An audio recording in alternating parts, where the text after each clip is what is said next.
Boa. Então vamos lá, gente. Geralmente eu tô olhando pro computador. Hoje é dia 31, né? Dia 31 de julho. Seguimos com a nossa leitura da direção tratamento. A Kelly adiantou aí o capítulo 5, né? É preciso tomar o desejo ao pé da letra. Mas a gente parou anteriormente, né? Foi no ponto 8, Luca? Ponto 8. A gente chegou a passar pelo ponto 8 ou não? É, Então vamos ver. Demanda. Tá, a gente parou nessa coisa da oferta que é criada pelo analista, né? A partir do momento em que ele sugere a associação livre para o paciente e como a demanda surge dessa oferta, né? Aqui ele vai falar um pouco da regressão infantil, retorno de significantes, transferência primária, tá? O que vocês acham? Linha a linha ou passamos pontos principais?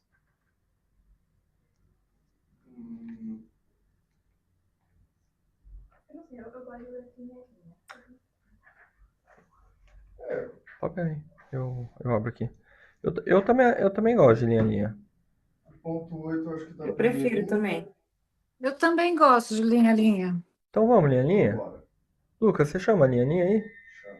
Eu já tenho uma. Calma que o mate chegou, gente. Ah lá.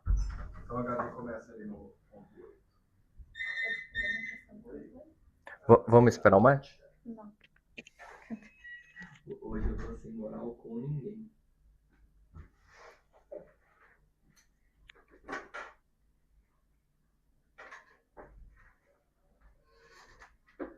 Hoje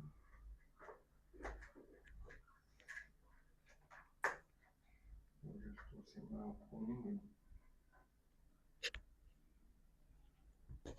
Página quer? Confirme pra mim só. 623.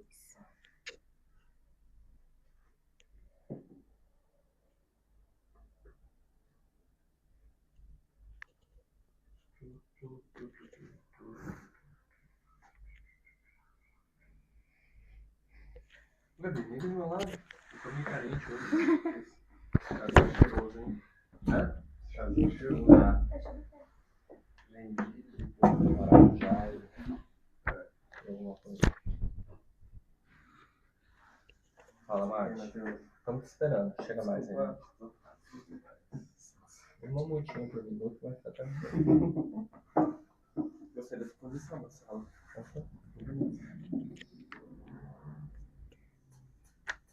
Bom, a gente vai ler linha a linha aqui. A partir do ponto 8. Ah, legal. Tem o texto aí, Mate? Ah, eu tenho um celular. Olha aqui. Se quiser dividir aqui com a Gabi também, pode ser. Ponto 8. Mas trata-se de uma demanda, por assim dizer, radical. Sem dúvidas, a senhora Macalpin tem razão em querer buscar na simples regra analítica o motor da transferência. Mas ainda assim ela se extravia, ao apontar na ausência de qualquer objeto a porta aberta para a regressão infantil. Isso mais seria um obstáculo, pois todos sabem, e os psicanalistas de crianças em primeiro lugar, que é preciso um bocado de pequenos objetos para manter uma relação com a criança. Por intermédio da demanda, todo o passado se entreabre, até reconditos da primeira infância. Demandar. O sujeito nunca fez outra coisa. Só se pode viver por isso. E nós entramos na sequência. É por esta via que a regressão analítica pode se produzir e que de fato se apresenta. Fala-se nela como se o sujeito se pusesse a bancar a criança. Sem dúvida isso acontece, e essa momice não é do melhor augúrio. De qualquer modo, ela sai do que é comumente observado no que é tido por regressão. Pois a regressão não mostra outra coisa senão o retorno, no presente de significantes comuns, em demandas para as quais há uma prescrição. Vamos dar uma parada? Então, o que eu achei importante aqui é que, assim, igual a gente discutiu anteriormente, eu não sei quem vai lembrar, da transferência como aquela estufa do objeto do amor. Tem aqui também uma percepção da transferência como um momento em que, a partir das frustrações, você vai regredindo, né? E me parece que o que o Lacan está falando é de que ordem que é essa regressão, né? E que essa regressão não se dá por essa falta de objeto necessariamente, né? Que ele vai falar que na clínica infantil precisa de uma série de pequenos objetos justamente para fazer a clínica, que é o que ele estava falando do objeto transicional, né? Mas é justamente pelo significante, a ordem dos significantes que vão aparecer ligados a essas demandas e a esses momentos do desenvolvimento, né? Tanto que no seminário 11 ele vai falar, né, o que é o oral, né? O oral não é da ordem da oralidade, mas é o fazer-se comer. O anal, o fazer-se cagar, né? O fálico, fazer-se ser visto. Então eu acho que o que parece aqui que ele está falando uma coisa um pouco inocente, mas eu acho que ele está apontando justamente para essa sutileza dessas duas abordagens regressivas, né? Que a frustração daria entrada. Eu não sei como que vocês entenderam, se entenderam dessa forma também. Aqui quando ele fala demandar, o sujeito nunca fez outra coisa, só pôde viver por isso e nós entramos na sequência. Eu entendi um pouco de um lado quanto às vezes a gente também se implica como sujeito, tipo, na análise, como analista, mas também como demandar alguma coisa, sabe? Tipo, só existe. O ponto é que haja análise. A gente demanda de uma certa forma que exista uma análise, tipo assim, que role uma análise, né?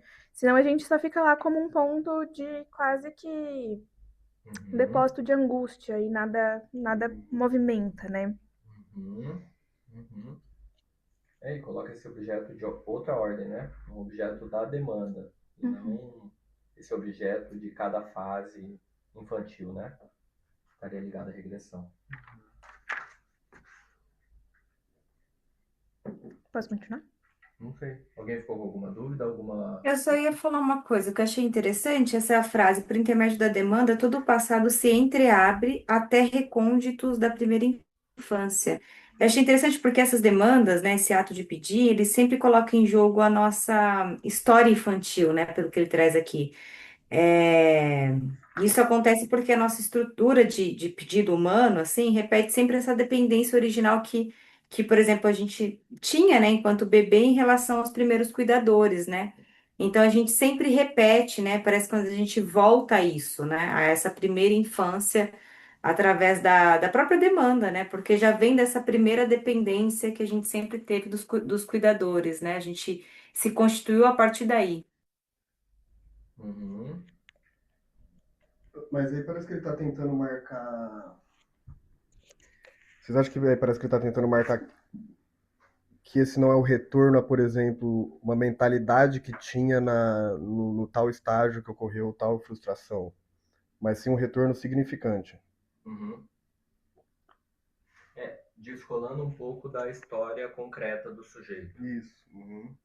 Significantes comuns, né? Eu achei interessante para quais há uma prescrição, né? Demandas para quais há uma prescrição. Parece que é a última frase, né? Como se tivesse ali um trilhamento. Mas o que você entendeu dessa parte? Da prescrição. Primeiro eu estava confuso nessa coisa do atual, do antigo, do implícito e do... Tem um outro que ele vai como se estivesse praticamente classificando demandas, né? Ah, sim. E aí eu estava meio perdido nisso. Deu uma certa resolvida, e aí dessa frase eu entendo que não sei se é o caso de ficar tentando classificar essas diferentes demandas que ele está falando, mas de pensar, e essa temporalidade parece que se bagunça aí também, né? Essa demanda atual aqui que ele diz, antes, né? Parece que é essa demanda dirigida ao grande outro. A implícita parece que é algo mais, uma coisa, não sei se vocês concordam, mais imaginário, um sentido unívoco ali de ser curado, coisa assim. E aí, quando abre essa demanda, abre aos recônditos da primeira infância, que tá ali esses significantes comuns que prescreve uma resolução para essa demanda, né? Você entende um pouco dessa forma. Eu pensei, agora que você foi falando, me veio agora o lance de que a gente até falou semana passada sobre entrar em análise. Quando que eu te perguntei, quando você coloca o paciente no divã, que acho que é aí que muda as coisas, né? Que você consegue pensar um pouco mais além da demanda inicial, assim. Me veio um pouco isso. Por aí também. Tá pensando lá naquela demanda implícita onde terminou o comentário da Kelly, retomando semana passada. Mas por que ele está escrevendo que pode esperar? Por que ele está falando de um antes, um depois? Aham. Tá. Mas aqui eu acho que é isso, né? Tá, vou continuar. Voltando ao ponto de partida, essa situação explica a transferência primária e o amor em que ela às vezes se declara. Pois, se o amor é dar o que não se tem, é verdade que o sujeito pode esperar que isso seja lhe dado, uma vez que o psicanalista nada mais tem a lhe dar. Mas nem mesmo esse nada ele lhe dá, e é bom que seja assim. E é por isso que se paga a ele por esse nada, e generosamente, de preferência, para deixar bem claro que, de outro modo, isso não valeria grande coisa. Mas, se na maioria das vezes a transferência primária mantém-se no estado de sombra, não é isso que impede essa sombra de sonhar e de reproduzir sua demanda. Quando não há mais nada a demandar, essa demanda, por ser vazia, será ainda mais pura. Uma pausa. Aí, interessante. A transferência primária, eu estou entendendo que seria esse ser curado, por exemplo. Não? Mano, eu acho que a transferência primária é.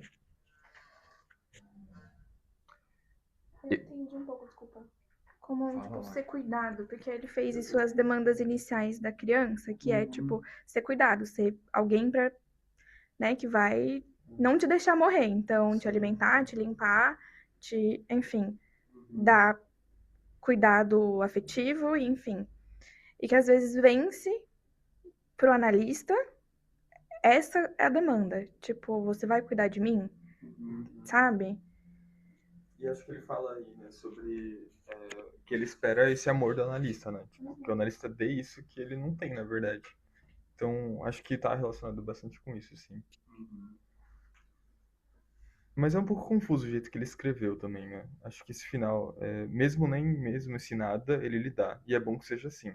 É por isso que se paga a ele por esse nada, e generosamente de preferência, pra deixar bem claro que de outro modo isso não valeria. Como assim? Tipo, ele paga por esse nada que o analista tá dando, tipo, essa não resposta dele. Mas por que, desculpa eu te cortar. Não, Acho que era pode isso, por falar. que é importante pagar, sabe? Eu acho que não é pagar, é o nada. O que eu prestei atenção, assim. Tipo, porque ele fala, mesmo que se desse, ia entender que isso não valeria. Se for para pagar, que pague o nada, pro nada, né? Não para ter o que se espera que completaria esse circuito de demanda, talvez, não sei. Eu pensei de um lugar, tipo, se eu te der isso, você vai ver que talvez você não queira isso de mim, entendeu? Entendi. Tipo, Faz sentido. sabe, esses dias eu tive uma paciente que ela perguntou se eu gostava dela. E. Não, ela é bem querida. Mas. E aí a gente entrou nesse debate do porquê que eu precisava gostar dela, porquê que era importante eu gostar dela, né? E aí entrou num buraco muito mais por baixo que ela quer que todo mundo goste dela, que ela deixa, né, tipo, o outro ditar muito o valor dela. Então ela queria ser uma boa paciente. Então acho que é um pouco disso, tipo, explorando isso na análise, você vai ver que eu posso falar que eu gosto de você, mas talvez não ia. Tipo, não ia significar muitas coisas, sabe? Eu penso um pouco parecido aí. É difícil saber o que o Lacan quer falar com transferência primária, exatamente, porque, enfim, eu sei um momento do Lacan que não é esse de 58, né? Mas eu fico imaginando essa entrada imaginária em análise, que é justamente esse campo dos ideais, né?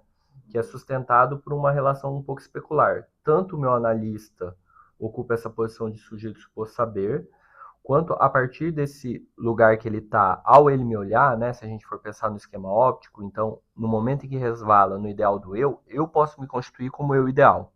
Então, o sujeito se vê como eu ideal ali, que joga para esse narcisismo infantil, né? que é esse narcisismo primário que a gente tenta o tempo todo reconquistar com o narcisismo secundário. Pois bem, o Lacan vai falar, e isso é um engodo, né? O que se trata aqui é do nada, ou seja, né, amar é oferecer o nada pro outro.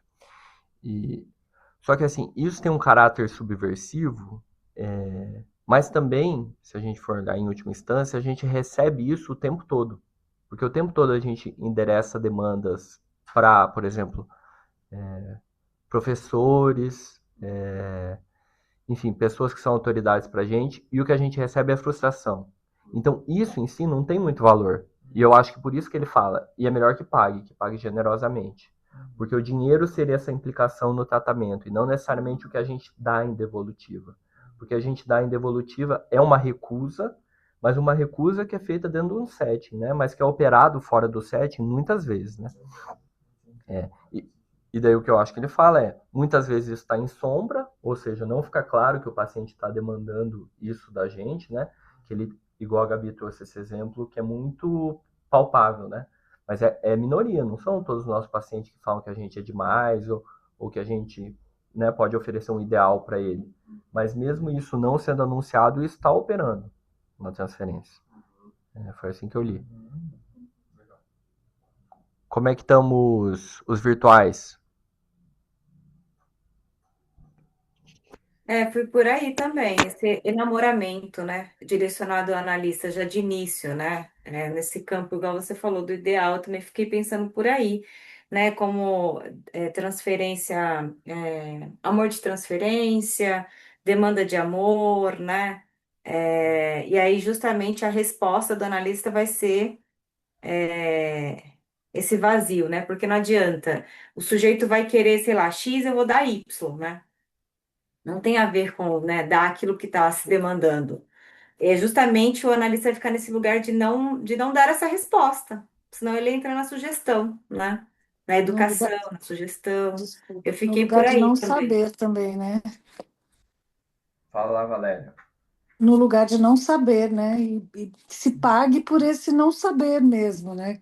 Que se pague por esse nada, né? Que senão seria diferente, não valeria o que vale, né? De fato, alguma coisa nesse sentido que eu pensei também. Perfeito, perfeito. Até porque, assim, se implicar em saber alguma coisa, né? É muito fácil, sei lá, em demandas um pouco histéricas, de tipo, por favor, me fala o que fazer, porque aí se eu fizer e também não der certo, eu não preciso bancar que fui eu que escolhi e não deu certo, né? Tipo, você que mandou eu fazer isso. Eu dei umas Eu acho perguntas muito difícil esse lugar de não saber e do silêncio, assim, sabe? Para mim é muito difícil em processo terapêutico mesmo, de análise propriamente dita, para mim é muito desafiador, é muito. Independente da abordagem, eu acho que é necessário esse espaço, né? Esse silêncio, né? Vamos dizer assim. Mas para mim é muito difícil trabalhar isso. De alguma maneira eu quero falar alguma coisa, entendeu? Sempre intrusivo, né? Vamos dizer assim. Mas você, enquanto analista, no caso? Enquanto analista mesmo, quando eu atendi, agora eu não atendo mais, né? Mas eu me sentia nesse lugar assim de querer acolher, de querer aconselhar, e não é esse o lugar, né? Não é essa a tônica toda, né? É justamente deixar que suja, né? Que esse inconsciente suja lacunas, né? E furos. É muito difícil, é isso mesmo, Kelly. É muito difícil a gente se posicionar com não saber. Porque pelo menos uma hipótese a gente tem, né? E como trazer essa hipótese assim, né? Eu gosto de coisa mais rápida, mais interventiva. Para mim é bem difícil esse movimento de silêncio, entendeu? Eu acho que nesses momentos da gente sustentar o silêncio e não falar nada, né? Não falar nada, não só não falar, tipo, ficar quieto e não falar nada de aconselhar, eu não sei, na minha experiência, é onde acontece a melhor coisa que você vê a pessoa associando, né? Tipo, e é um pouco às vezes difícil. Eu percebo que no início, assim, quando eu comecei a atender, era muito difícil ficar quieto e, tipo, sustentar isso de se você não for falar, Eu também não vou, já tive casos que eu fiquei, tipo, 25 minutos quieta, a pessoa olhando pra minha cara, e foi mega desconfortável, né? Mas, e aí a pessoa fala, e aí começa a associar, e aí é meio que a psicanálise se mostrando, porque, nossa, é verdade, tipo, funciona, sabe? É a psicanálise se mostrando mesmo, você falou tudo. Eu acho que é por aí, senão não é psicanálise, né? Acho que o Mate quer falar? Eu tô aqui de próximo. Ou foi tomado aí pelo animal? A gente tá com medo aqui de uma mariposa enorme, na metade da sala. Não, mas eu só ia comentar o que a gente tá falando disso do não saber, que eu dei uma olhadinha no texto na frente, né, da direção, e ele fala da histérica do Freud, assim, quando ele tá olhando os sonhos. E ele fala de como, enfim, ele dá o exemplo do sonho dela e fala que ela tem um desejo do desejo da insatisfação. Mas, enfim, acho que o que pegou é isso, o desejo da insatisfação. E é o que o pessoal falou, tipo, se você der uma sugestão, ou se você responder, tipo, como a Gabi falou, se ela responder, se eu gosto de você, aí não é isso que ela quer ouvir, então, tipo, putz, não era isso, sabe? Tipo, e provavelmente ela poderia sair da análise ou coisa do tipo. Mas enfim, eu acho que eu fiquei pensando nisso, nessa insatisfação, assim, que a gente escuta o tempo inteiro. Eu, eu sinto que assim, tem, eu acho que tem o seu lugar responder o paciente, aconselhar o paciente, em certo sentido, assim. Mas o que me parece assim o diferencial psicanalítico é justamente o que separa a queixa da demanda, né? Então vamos dizer assim, se eu vou para qualquer forma de terapia que tenha protocolo, né? Que seja protocolar.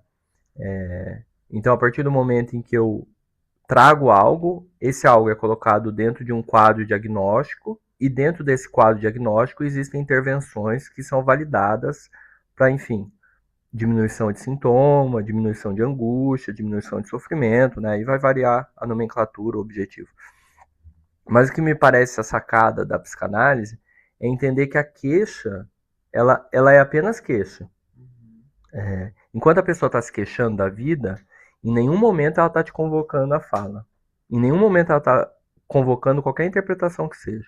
É só a partir do momento em que a demanda começa a acontecer, porque é diferente eu reclamar, vim toda semana e reclamar da minha mãe, e é diferente eu virar e falar, o que você faria no meu lugar? Então eu acho que essa que tem a sacada da psicanálise, né? Que é aquela coisa gramatical que a gente falou, né? Sintática, de ter sujeito, verbo e objeto.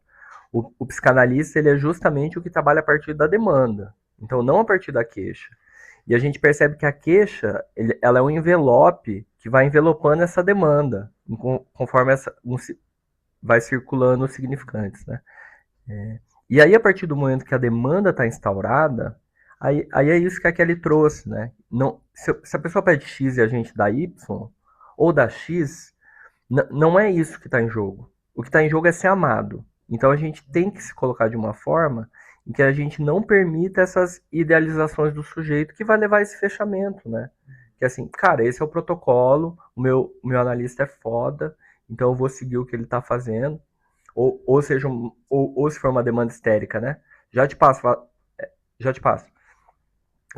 Ou se for um analista foda, ou se for uma demanda histérica, fala, vamos deixar o mestre performar aqui porque eu vou castrar o mestre. Eu vou mostrar que o mestre é castrado, né? Tem um artigo do Mário Eduardo, que é da psiquiatria da Unicamp, que é muito bom sobre isso, que ele coloca assim, cara, o DSM pode mapear tudo, de nosografia, colocar todo o tratamento axial dos transtornos, mas como que você vai fazer com uma histérica, que o principal objetivo dela é castrar o médico dela? Isso não tem lugar numa nosografia, né? Daí vai cair lá para os transtornos de personalidade e tal. Então eu acho que a sacada da psicanálise, parte, é essa separação entre queixa e demanda. Assim. Pode seguir aí. Online. Eu não vi quem. Não consegui ver quem levantou. Foi a Valéria. Eu levantei sem querer, tô testando aqui, desculpa, gente. Ah, boa. A Kelly escreveu alguma coisa aqui. A gente tá longe do computador hoje? Tem que fechar ali aquele. O microfone mais perto. Ah, tá, perfeito. Mas seguimos? Vamos terminar esse. Observa-se que o analista, no entanto, dá sua presença, mas creio que a princípio ela é apenas a implicação de sua escuta, e que esta é apenas a condição da fala. Aliás, por que exigiria a técnica que ele a fizesse tão discreta se assim não fosse? É mais tarde que sua presença se faz notar. Além do mais, o sentimento mais agudo de sua presença está ligado a um momento em que o sujeito só pode se calar, isso é, em que recua até mesmo ante a sombra da demanda. Assim, o analista é aquele que sustenta a demanda, não como se costuma dizer, para frustrar o sujeito, mas para que reapareça os significantes em que sua frustração está retida. Aqui é bem interessante, né?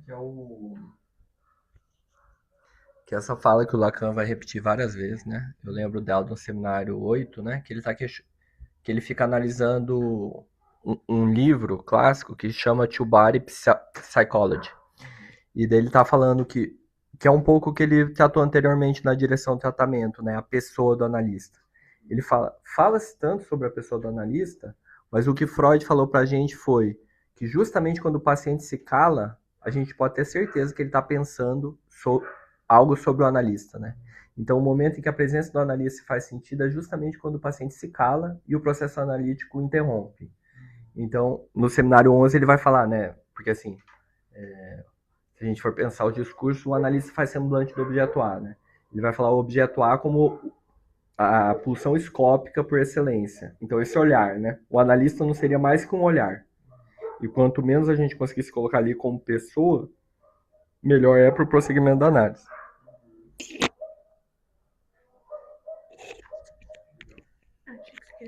Posso continuar? Ora, convém lembrar que é na demanda mais antiga que se produz a identificação primária, aquela que se efetua pela onipotência materna, ou seja, a que não apenas torna dependente do aparelho significante a satisfação das necessidades, mas que as fragmenta, as filtra e as molda no desfilamento da estrutura do significante.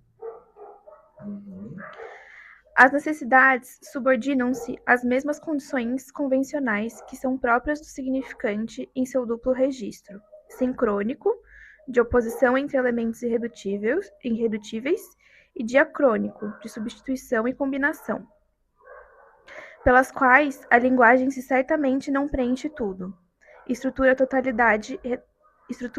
a totalidade da relação interhumana. Daí, a oscilação que se observa nas colocações de Freud sobre as relações entre o supereu e a realidade, O supereu não é, evidentemente, a fonte da realidade, como ele diz em algum lugar, mas rastreia suas vias. Antes de se encontrar no inconsciente, as primeiras marcas ideais em que as tendências se constituem são como recalcadas. Nossa, eu li porcamente, desculpa, gente. Na substituição das necessidades pelo significante. Eu achei essa parte. Fala, Mate. O microfone, né? Não, eu só ia comentar, eu achei muito interessante essa parte, porque ele vai colocando as necessidades, não sei se ele escreveu isso, mas eu notei isso. Elas se subordinam às condições do significante. Eu achei isso genial, assim. Porque se tudo que a gente trabalha é isso, tem que colocar em palavras, né? Tipo, tem que trazer para o campo da palavra. Então, acho que, não sei, eu senti um resumão do que a gente faz na clínica, do que a gente entende. Eu senti isso, eu achei bem denso assim, esse 10. Parece que ele condensa aí diferentes momentos, né? Ele fala da identificação primária com a onipotência materna, aí, essa fragmentação pelo significante, né? Que não significa 100%. E aí depois ele coloca o supereu no primeiro momento. Eu falei, nossa, mas que ele jogou o supereu aqui? Mas aí faz sentido porque parece que ele está fazendo aí uma certa condensação da constituição do sujeito. Das vias da realidade, né? Nossa dupla online? Quer falar algo?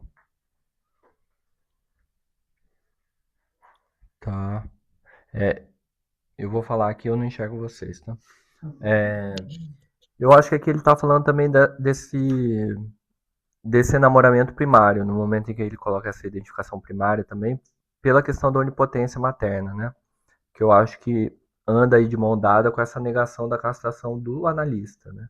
Que, por um movimento especular, sustenta a não castração do sujeito, né? Do sujeito não se reconhecer castrado. Que é a passagem da impotência para a impossibilidade, né?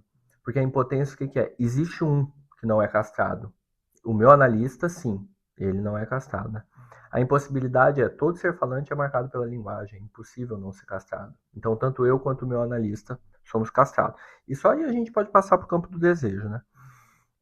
Só para quem não é tão versado, sincrônico e diacrônico, né? Todo mundo sabe o que é? Vou ter a explicação. Tá. Não, pensando no. É geralmente relacionado à linguagem, né? Porque aqui o Lacan tá devolvendo para a linguagem, né? Isso que é muito legal. Porque ele tá falando aqui, não é da ordem da necessidade, é da ordem dessa incidência do significante. E como que o significante funciona? Ele funciona por condensação e por deslocamento, por metáfora e por metonímia. E o que é? Ele tem um movimento duplo e que a gente pode pensar na história do sujeito enquanto inscrição significante. E daí o primeiro eixo seria o sincrônico. O que é o sincrônico? O sincrônico é quando você toma uma linguagem em um determinado momento como se ela fosse uma totalidade fechada. Então eu pego o Mateus hoje e o que o Mateus hoje é constituído, né? Porque, por exemplo, Lacan poderia te reduzir a uma cadeia significante. E aí no próximo parágrafo ele vai falar como essa realidade ligada ao significante incide tanto no super-eu quanto no id, né?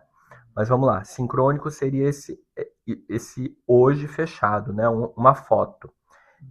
Então, ali a diferença se dá entre oposições de elementos, quanto à questão diacrônica, que é olhar a construção do Mateus ao longo do tempo. Então, como essa língua, ela não se comporta hoje, mas ela avançou ao longo desse tempo, né? Como saímos de vós me ser para você, né? Então, olhar esse avanço no sujeito enquanto incidência do significante.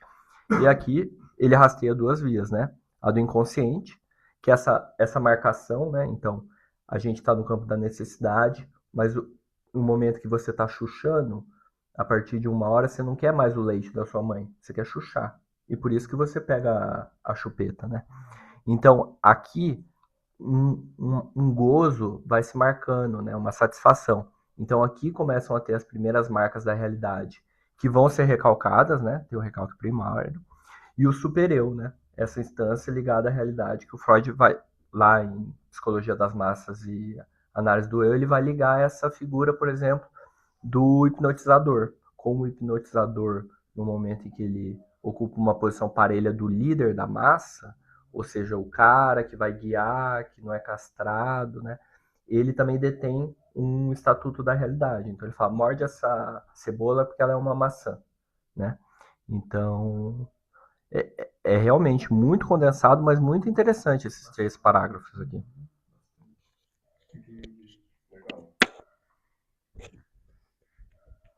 Bom, vou seguir. Não há qualquer necessidade, portanto, de buscar mais longe a mola da identificação com o analista. Ela pode ser muito variada, mas sempre será uma identificação com significantes. À medida que se devolve uma análise, o analista lida alternadamente com todas as articulações de demanda do sujeito, mas só deve, como diremos adiante, responder aí a partir da posição da transferência. Quem não frisa, além do mais, a importância do que se poderia chamar de hipótese permissiva da análise, não é preciso um regime político particular para que o que não é proibido se torne obrigatório. Os analistas que podemos chamar de fascinados pelas sequelas da frustração atêm-se tão somente a uma postura de sugestão, que reduz o sujeito a repassar sua demanda. Sem dúvida, é isso que se entende por reeducação emocional. A bondade é de certo mais necessária ali do que em outros lugares, mas não tem como curar o mal que engendra. O analista que quer o bem dos sujeitos e repete aquilo em que foi formado, e até ocasionalmente deformado. A mais aberrante educação nunca teve outro motivo senão o bem do sujeito. Eu achei isso aqui. Eu gosto dessa parte.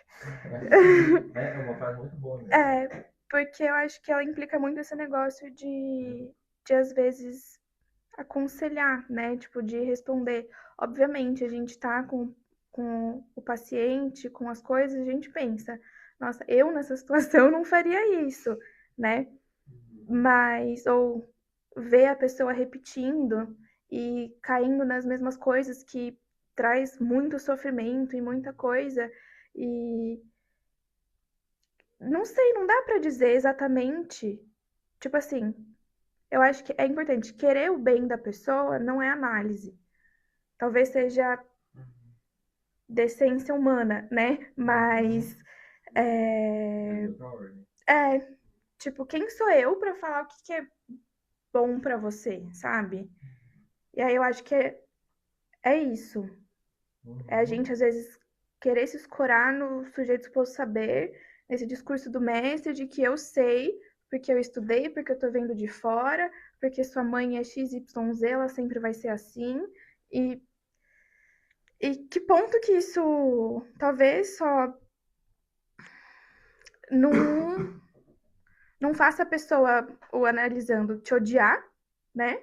Porque eu acho que por mais quando a gente faz intervenções que são mais firmes e você vê que a pessoa fica mais abalada, é muito bem pensado pelo que ela vai sustentar.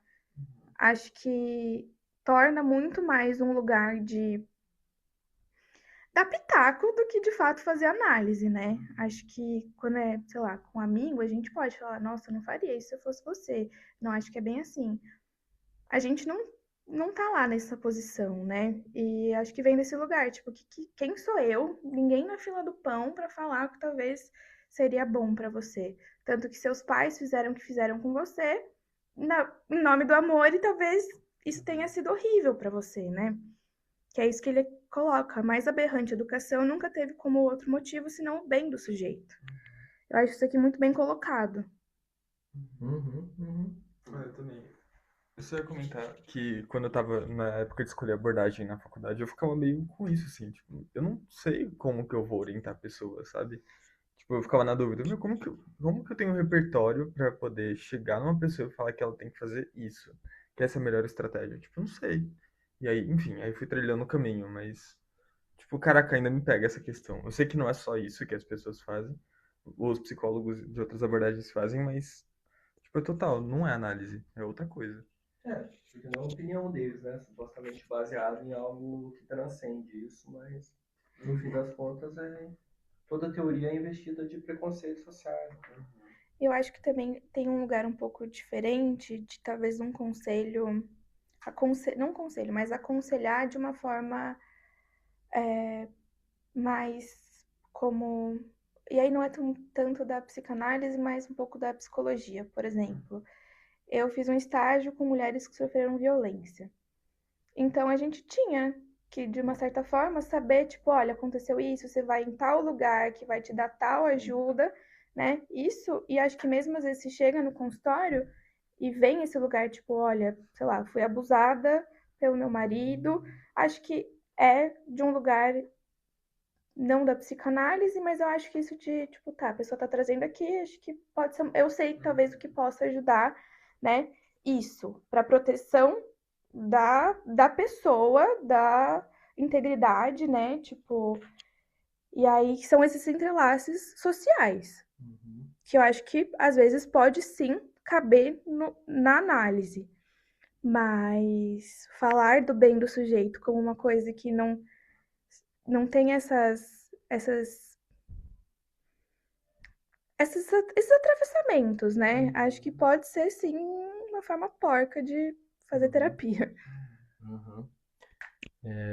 A fala da Gabi me lembrou uma espécie de dilema clínico que eu tenho, assim, e que eu queria ouvir um pouco como que vocês pensam, se tocar vocês também. Porque me parece que tem pacientes, e aí acho que principalmente pacientes obsessivos, que no momento em que você fura a rede conceitual, a rede de pensamento, premissa, conclusão, hipótese. Você abre um campo inédito para esse sujeito, né? Um campo do desejo, um campo em que ele permite ver uma situação banal, trivial, como uma outra coisa. E me parece que tem outros pacientes, que aí eu ligo um pouco mais à estrutura histérica, né? Por mais que às vezes o obsessivo fale tudo sem se dar conta que ele está falando, né? Em que nomear tem um efeito muito importante para o sujeito também. Então o sujeito está lá às voltas com aquilo e com aquilo e com aquilo. E às vezes você dá um significante que faz toda a diferença para o sujeito ver no que ele está se colocando, né? E aí a Gabi falou de situações de violência com a mulher, e me veio logo uma paciente que ela, por exemplo, já teve dois. Eu já experienciei isso em dois âmbitos. Da importância que teve, e aí fora de análise, porque eu não banquei isso, e num sentido terapêutico, mas também um pouco de um automatismo na posição de analista, né? De a pessoa ficar em dúvida ou não se ela foi, por exemplo, assediada, se o que aconteceu foi um estupro, de fato, ou não. Porque tem situações muito claras, mas tem situações em que essas coisas se embaralham um pouco, né? E principalmente para o sujeito. E o que eu recolhi, assim, e eu queria ouvir como que vocês veem isso, né? Porque isso cada dia mais mexe comigo, assim. A gente tá falando de terapia de casal, principalmente na terapia de casal, de ver às vezes um lugar de emprestar alguns significantes para algum dos parceiros, que às vezes está muito acuado pelo outro. Então, de poder emprestar uma interpretação. De, porque assim, o que eu, voltando, o que eu recolhi mais diretamente foi que justamente essa palavra, então no momento em que você vai e conta para uma amiga e fala, amiga, sim, você foi assediada. Aquilo tem um efeito muito reconfortante para o sujeito, e que quando foi contado em análise para mim, me veio muito do lugar de por que você não falou isso para mim também? Tipo, tive que buscar fora o que talvez eu buscasse aqui. E assim, facilitou um escoamento pulsional, porque aí de fato você pode tomar. O caso não era, né? Mas você poderia tomar decisões legais, mas ali foi a constituição de uma raiva perante uma instituição, perante uma autoridade que estava naquela instituição, mas também um fechamento de questão. Eu percebi esses dois lados, tanto o escoamento pulsional quanto o fechamento de. Porque tudo que estava embaralhado virou. Não, de fato, foi um assédio. Isso que eu vivenciei foi um assédio. Então eu fico pensando muito nesses quadros onde a violência aparece, como a gente pode se colocar ou não, quais impactos terapêuticos que tem você dar um nome ou não dar um nome. E eu acho que essa situação deixa mais claro. Enfim, se tiverem pensamento sobre isso, é um tema que eu acho bem. Me toca muito. Eu não sei, eu sou um pouco de um pensamento de que se aparece uma violência em que a pessoa não tá conseguindo nomear, e acho que assim, eu atendo majoritariamente mulheres, então tem muito abuso sexual e assédio, enfim, sempre foi muito bom nomear. Tipo, olha, o que você tá me contando foi um assédio, foi um estupro. Porque a gente tem essa ideia que às vezes estupro é uma coisa super agressiva e grande maioria dos casos. É também, mas agressivo, né, de um jeito que aparece às vezes na TV. A grande maioria dos casos não é assim, né? Então, acho que nomear nunca. Nessas questões, nesses momentos assim, vem. É uma angústia que vem pro bem. Tipo, a pessoa agora sabe que essa é a merda que aconteceu, sabe? E consegue, sei lá, levar isso pra terapia de uma forma que tá, é isso que aconteceu, então vamos. Tipo, talvez isso dê respostas a outras angústias. Tipo, eu tive pacientes que né, foram violentadas na infância, que às vezes tinham questões sexuais na vida adulta, que nunca sabiam de onde vinha o estranhamento, né, de fazer sexo, de sentir prazer.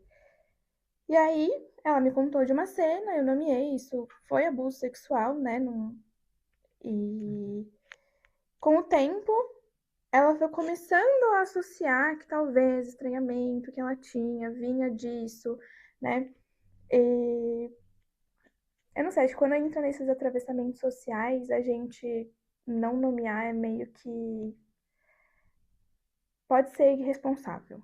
Tipo, eu penso por essa forma, assim. Eu acho que eu fui numa outra linha, assim, acho que faz muito sentido. Mas eu fiquei pensando em. Eu não sei se foi aqui que a gente falou, mas eu lembro de alguém comentando sobre como o racismo aparece na clínica também. E aí, no lugar que eu tava ouvindo, era um grupo de estudos, não sei se era aqui, mas eu vi, tipo, putz, tem psicanalista que considera às vezes o racismo, se você for pegar, tipo, a pessoa ela se sente perseguida, ela sente que ela tá sendo vista o tempo inteiro. A pessoa, o psicanalista, se for insensível e deslocado, ele pode classificar como paranoia, por exemplo. E aí, tipo, colocar como racismo, acho que é você considerar também a realidade que a gente tá vivendo. E aí eu fiquei pensando nisso, tipo, acho que a gente parte pra pensar uma psicanálise o que que é a psicanálise brasileira, mas tipo, do cenário em que a gente tá vivendo, né? E aí eu não sei, eu fui um pouco nessa linha. Acho que é importante nomear porque existe, né? Tipo, o racismo tá aí. Abuso sexual tá aí também, esse tipo de coisa. Então, não sei, eu acho que corre risco de você interpretar errado, talvez, o que a pessoa tá te relatando. É, gente, também muitos preconceitos teóricos, né? É um baita dilema, né? Eu fico pensando assim, que critério adotar para pensar em que momento sair da posição ética do analista, né? Do faltaceiro ali. Esse parece ser uma situação que convoca a gente a pensar em sair disso, né? Mas fico pensando também como ficar divertido para não cair, por exemplo, ali na teoria da sedução do Freud, por exemplo, de considerar uma fantasia como porque são significantes que podem entrar em qualquer lugar aí, eu não sei o que vocês pensam disso. Pode ser racismo, pode ser abuso e pode ser mais coisa também. Eu fico pensando que critério aí que e não que eu acho que não acho que tem que ter mesmo, não sei. Mas eu não sei se eu entendi a passagem da sedução para a fantasia no sentido de um campo factual e um campo da fantasia do sujeito. Isso, isso. Aham.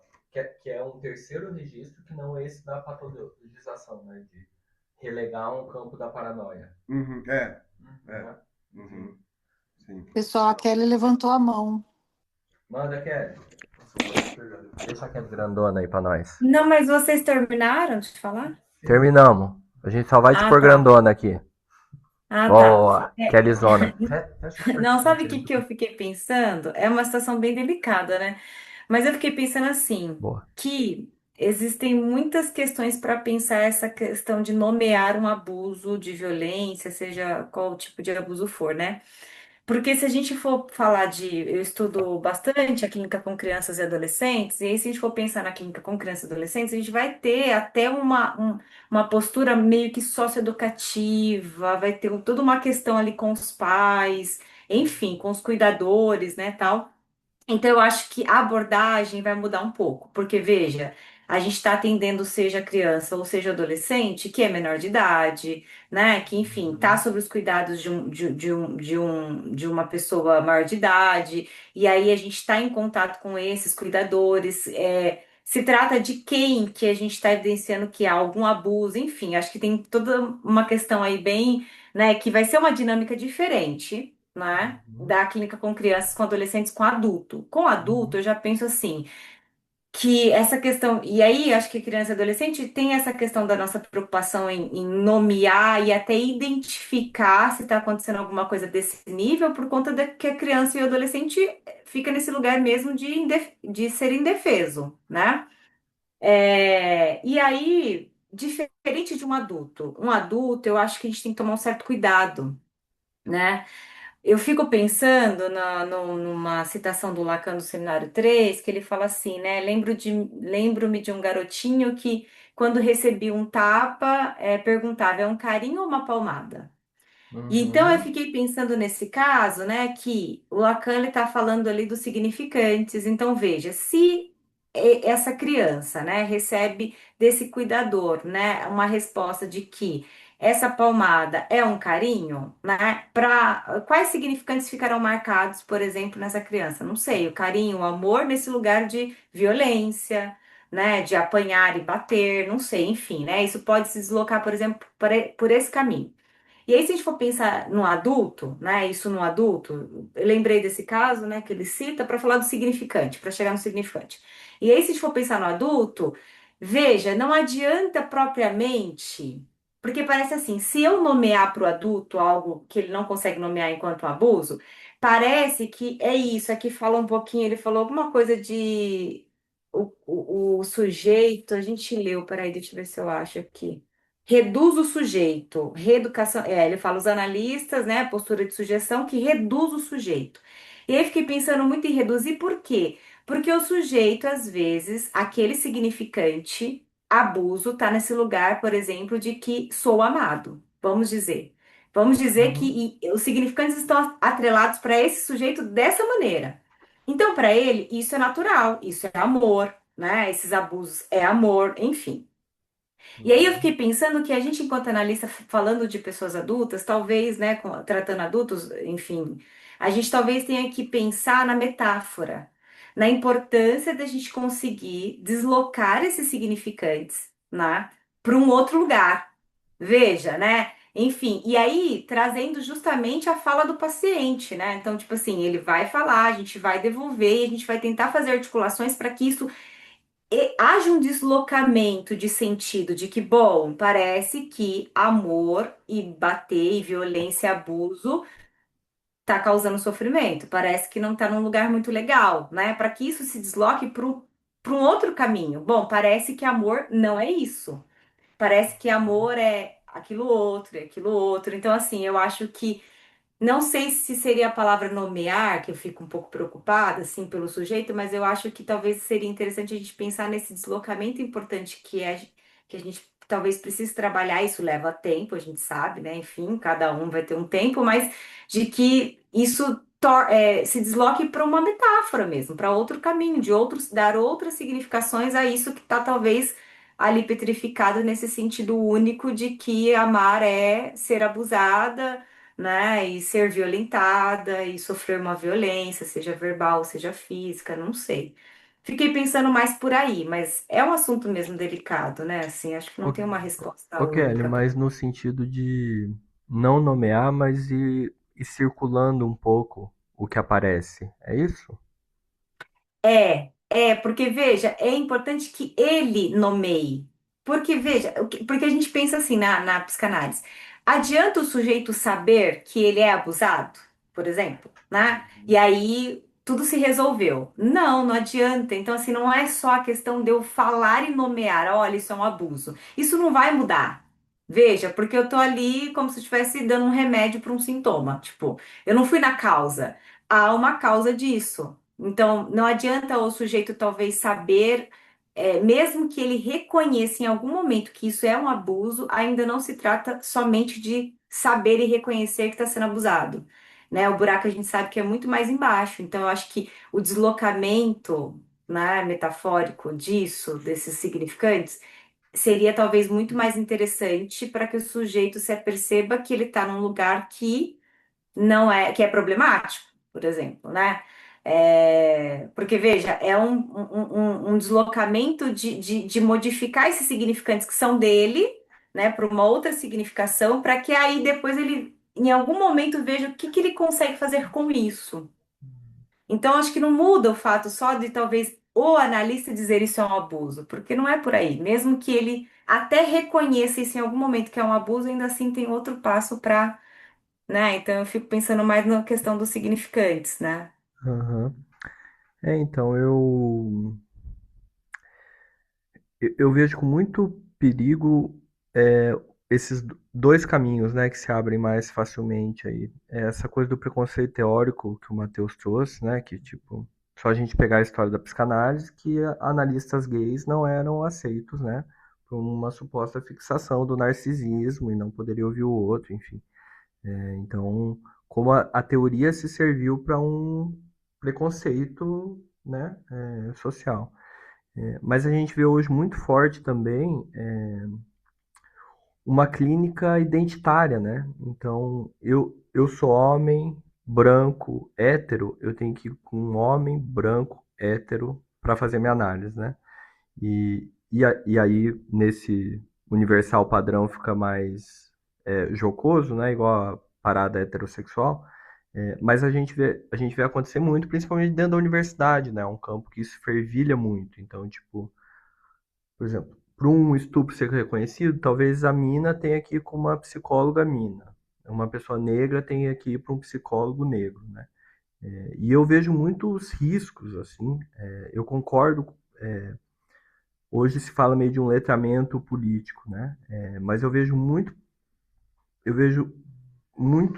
perigoso uma psicanálise que é reduzida a uma teoria social, assim. Eu vejo muito perigo. Mas aí voltando, feito esse meia-culpa, voltando à fala da Kelly direto, me parece que você traz questões mais que marcam uma repetição do sujeito, né, Kelly? Eu fiquei imaginando em situações mais traumáticas e únicas e singulares, que é onde me faz mais questão a clínica, né? Esse